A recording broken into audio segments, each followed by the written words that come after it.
I am here at the Severn Valley Railway here in Kidderminster, and I'm here to talk about the world's favourite little tank engine. Coming up, we see how Thomas the Tank Engine all started. We introduce ourselves to the author and see how his stories came about. We look into how successful the television series became. And we look at our favourite little blue tank engine and see how world famous he has become. I got my ticket, we're on the train, let me tell you how it all began.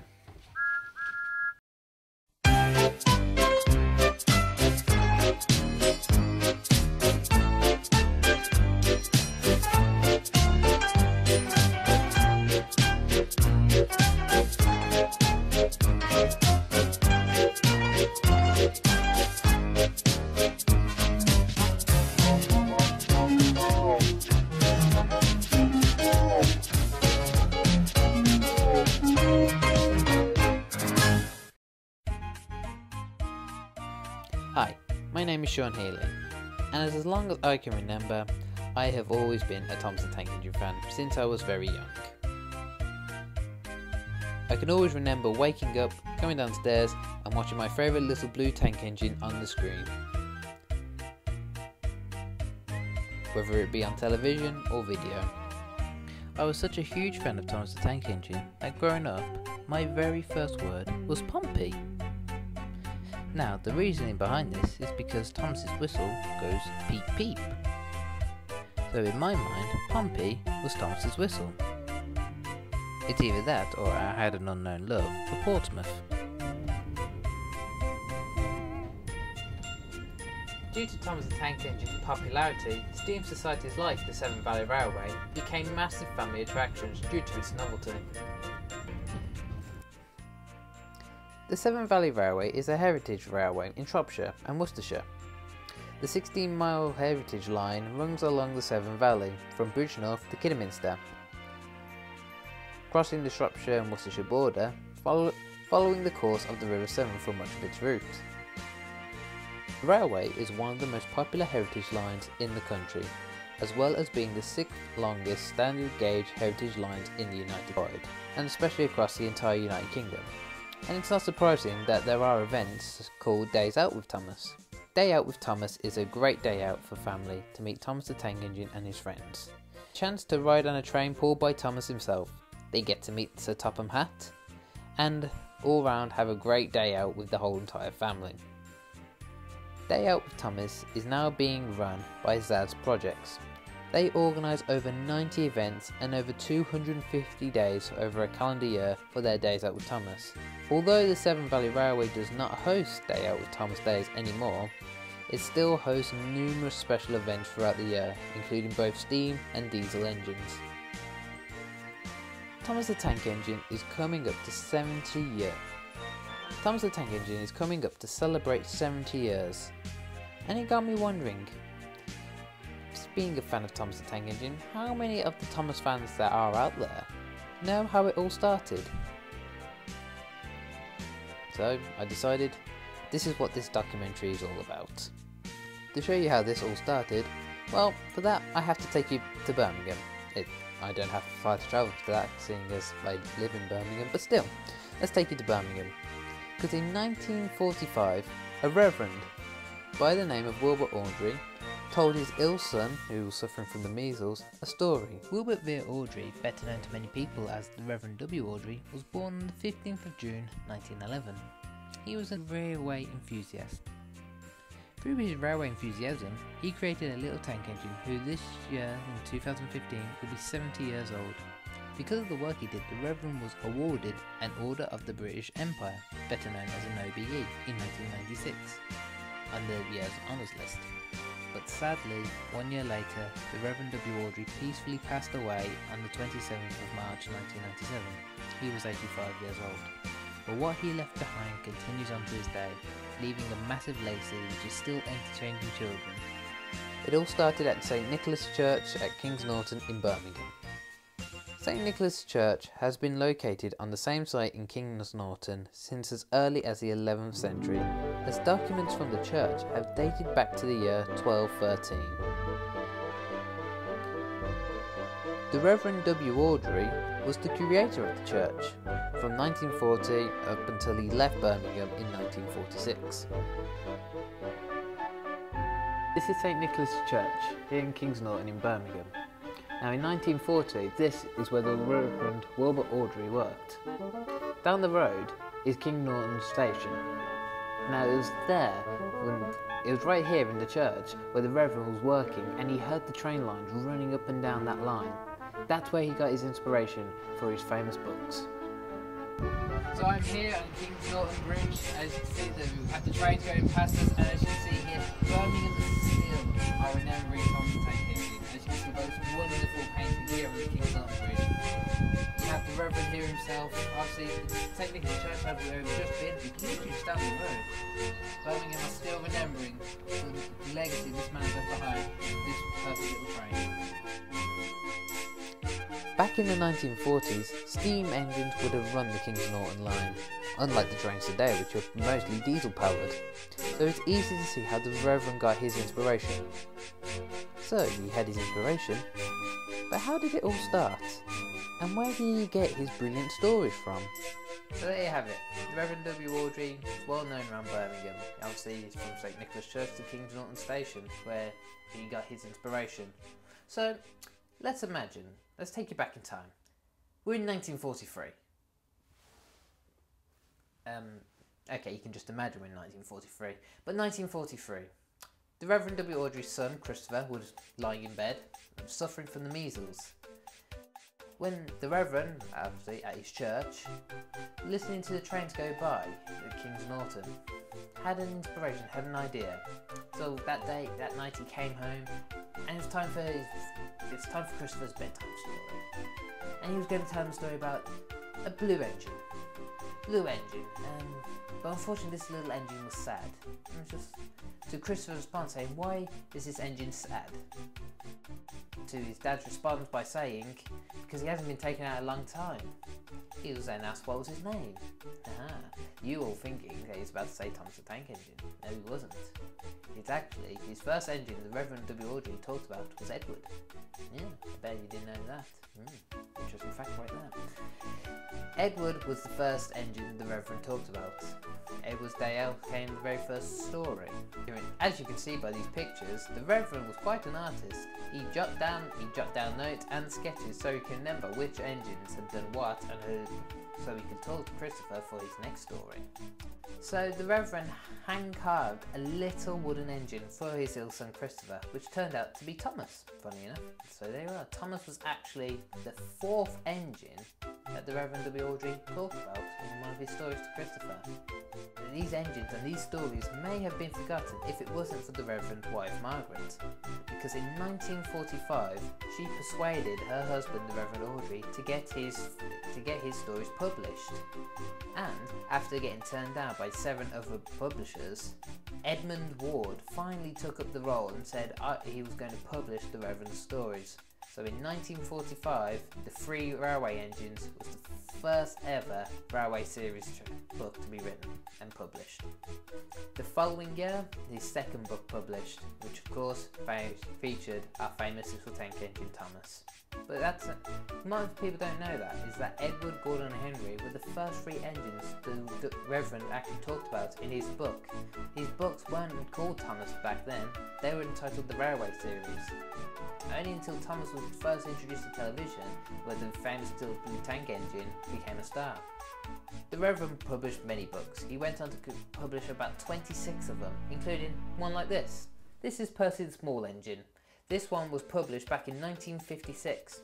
1956? As you may know, I'm a huge fan of Thomas the Tank Engine, and I'm sure everyone who's watching this is as well. Since I was 4 years old, I had this book. Thomas the Tank Engine, The Complete Collection, which has all of the Reverend W. Audrey stories in, and to be honest, this book has seen better days.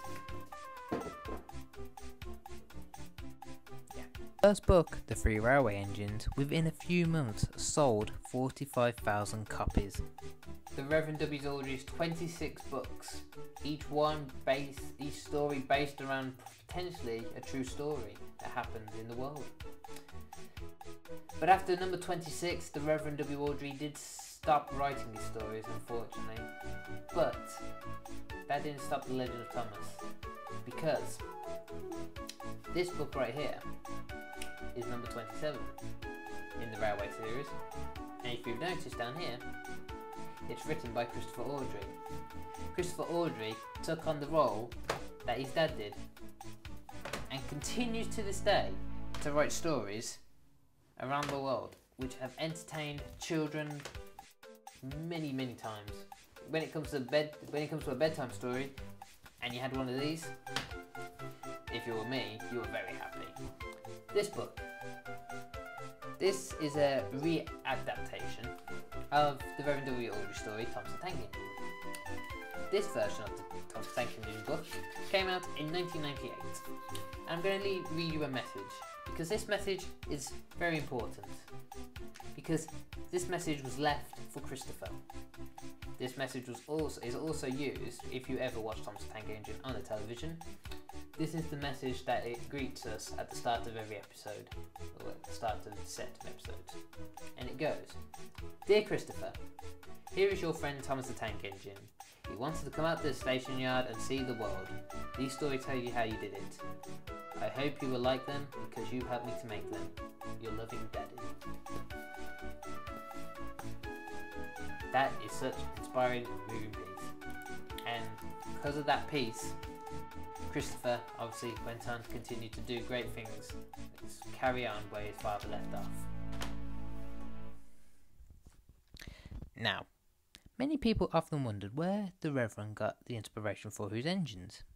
Well, the fact is that many of his trains are based around real ones, and that some of the engines are real. For example, take Stepney, the Bluebell engine. Well, there actually is a Bluebell engine called Stepney. Scarlowy, for example, as well, is an actual engine that runs on the Tally-Flynn line in Wales. I'll tell you what, here are a few of the real life engines, and then compare them to the Reverend's engines. I'll let you make your own mind up.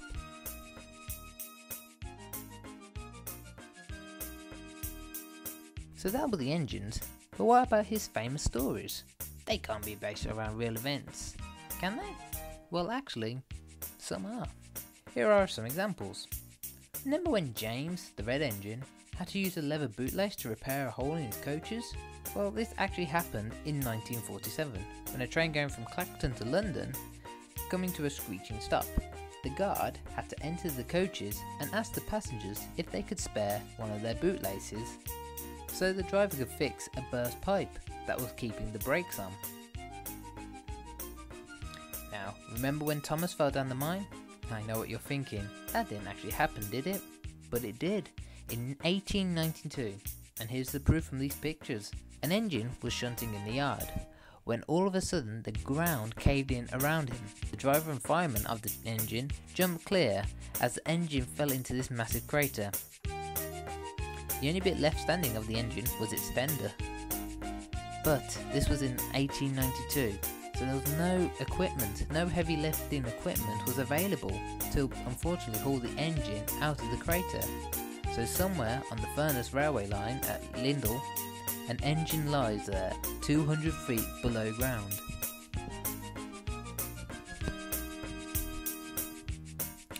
Now for the final example, in the story of Bulldog, where we see Sir Handel almost fall off a cliff, if not for Duke holding him there. Again, we've got photographic evidence of this. In 1962, a Festiniog locomotive was with an engine when it became derailed.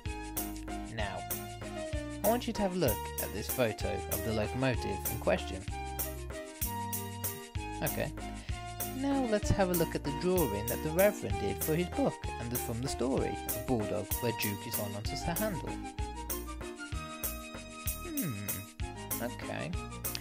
Now let's flip the original picture with the locomotive and let's put it alongside the drawing from the book.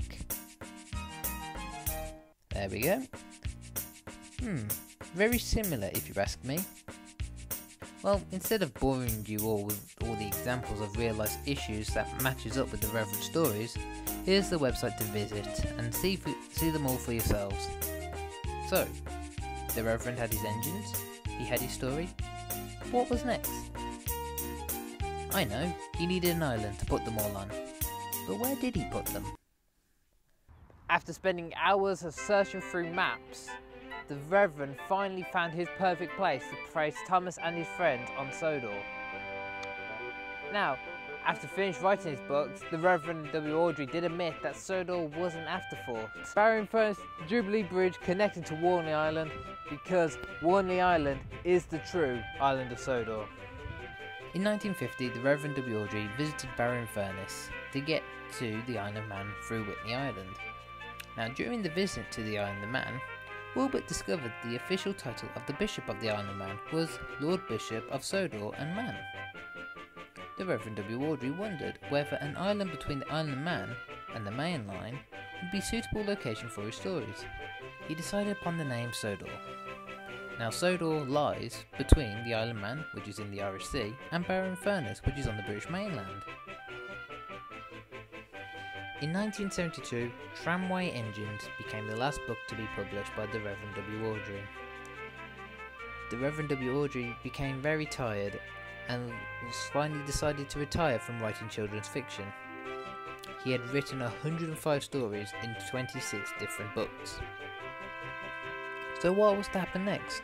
Surely Thomas did not end in 1972.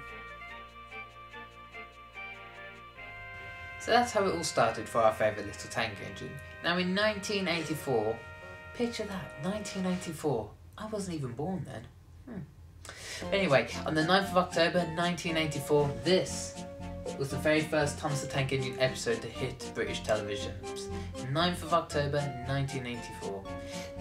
Writer, producer and director Britt Allcroft decided that she was going to take the Reverend W. Awdry stories and make our favourite little blue engine a television star. Thomas's success continues still to this day, with more than 13 series and plenty more to come, and quite a lot of feature films.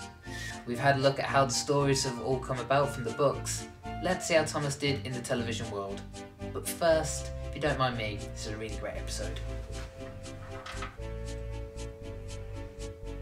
In 1979, the Reverend W. Awdry met Britt Allcroft, television producer at the Bluebell Railway in Sussex. During the recording of a short documentary and having read the books, she was inspired and was desperate to make his books become a television series. Thomas the Tank Engine and Friends made its debut on ITV television, and it instantly saw success, attracting an audience of 8.5 million children and adults.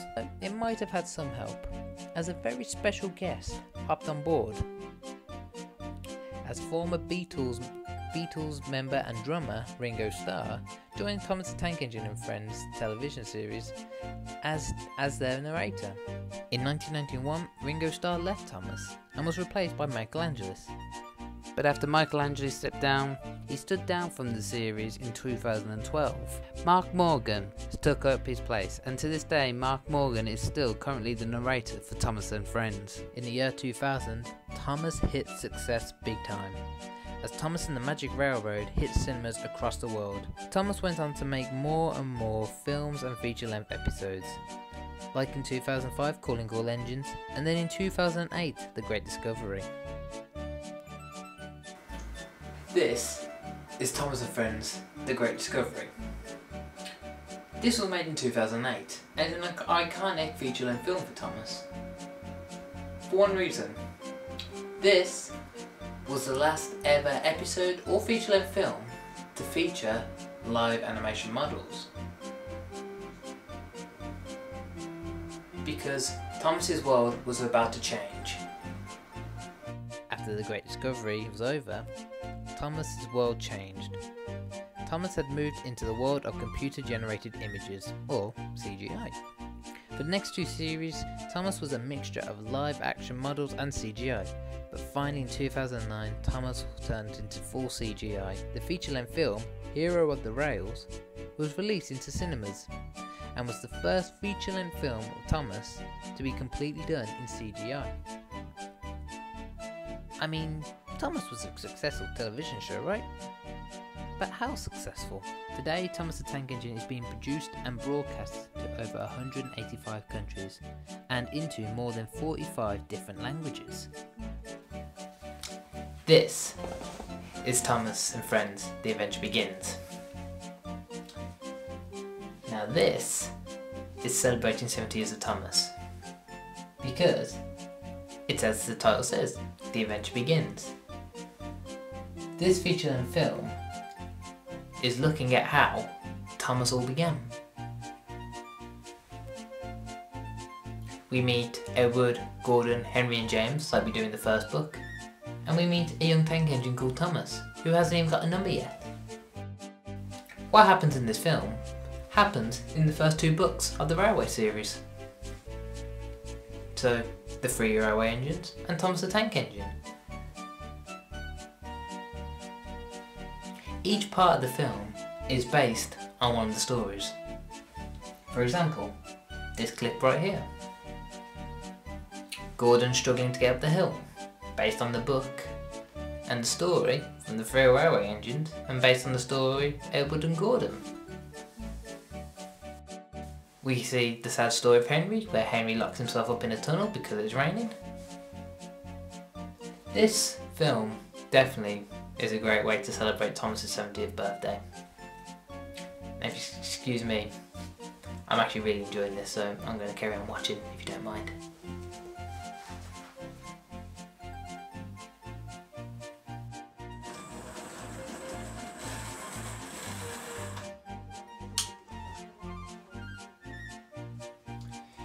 Due to the television show, Thomas's popularity continued to rise and became an added bonus for such companies such as Hornby and Mattel.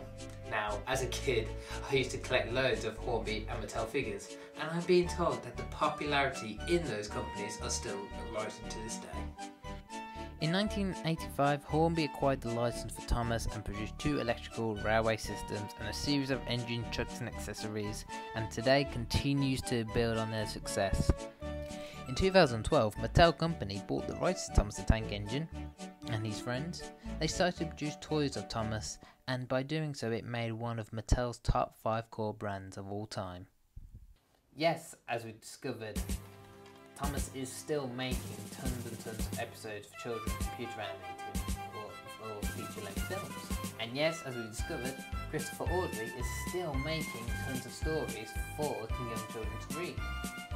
But there is one other venture, something that has taken Thomas to show the complete success that the Reverend Audrey had with his little tank engine. Go with me on the trip. Go to a certain theme park. Let's have some fun. So we're here at Drayton Manor. Thomas Land is here. I'll tell you what, let's go have some fun, shall we? In 2008, Thomas Land opened at Drayton Manor, a £10 million theme park featuring around 12 different theme rides for Thomas Land. So what can you do at Thomas Land? Of course, you have to go on the ride, why wouldn't you? There is so many great things to do when you're at Thomas Land. There are so many great rides to enjoy. Everyone will have a great time. You can make new friends and even meet the boss himself, Sir Topham Hatt, after he's finished his singing and dancing, that is. There is so many great attractions, from going on the train ride with either Thomas, Percy or Rosie.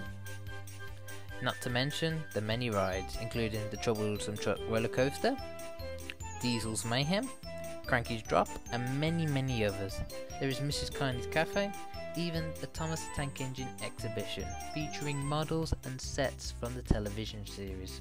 Even on a traditional British summer's day, rainy and cold, you can still have a great day out with the family and everyone will enjoy a great day out at Thomas Land.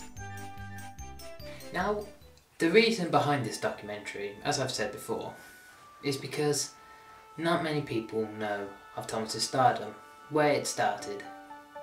That's why I'm doing it.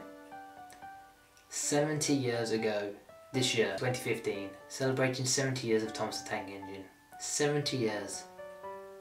Started off as a book for an ill son, became famous through that book, developed into a television series, turned into toys, whether they be wind up or electric. The worldwide fame that Thomas has gotten is unbelievable, including books like this. This came out this year. This is celebrating Thomas's 70 years. It starts off with talking about the Reverend and how his ideas came about, including some of his sketches and some of the work that went into the Thomas the Tank Engine television series, eventually going into the very first book about Thomas the Tank Engine. It's amazing to think 70 years. Not many products, from book to television, can boast that they have done 70 years. For instance, look at Doctor Who, has only done 50 years. It's amazing to think that in 30 years time, I'll be 52.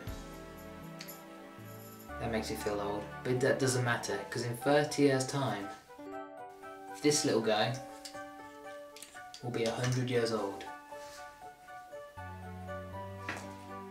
Here's to him. So, imagine this amount of success Thomas has had in 70 years. What's it going to be like in 100? Makes you wonder, doesn't it? How far can our famous little blue tank engine go?